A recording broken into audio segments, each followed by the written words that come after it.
Jeffrey awoke to the sound of faint scratching, something dragging across the wooden floor beneath his bed. His body was frozen, not from sleep, but from the unease that gripped his chest. The noise was soft at first, like fingernails lightly scraping, but then it grew louder, more deliberate. His heart raced. Every instinct told him to move, but he couldn't. The room felt too still, too suffocating, but he couldn't look down. If he did, he was sure whatever was there would look back.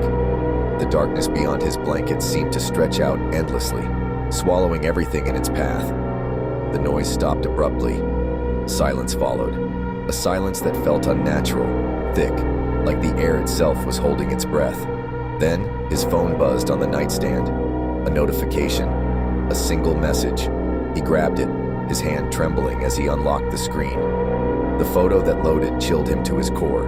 It was a picture of himself, lying in bed, taken just moments ago. His pulse quickened and his eyes darted around the room, searching for any movement. But there was nothing. No sender, no number, just a simple message. You are not alone. A draft of cold air washed over him, despite the fact that the window was shut tight. His gaze snapped to the doorway. The hallway outside his room was completely dark, darker than it should have been. Almost like the darkness was alive, creeping in, pulling at the edges of the light. And then he saw them. Two gleaming eyes, not in the doorway, but further down the hall, reflected in the dim light.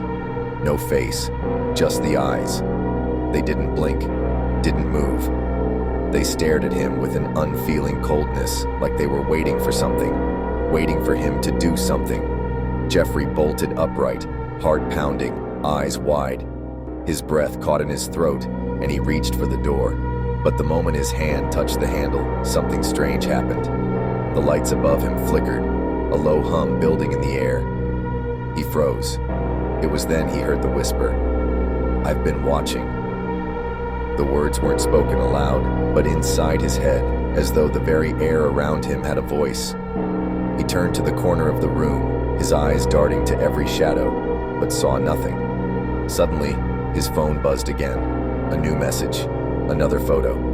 This time, he wasn't in it, but something else was.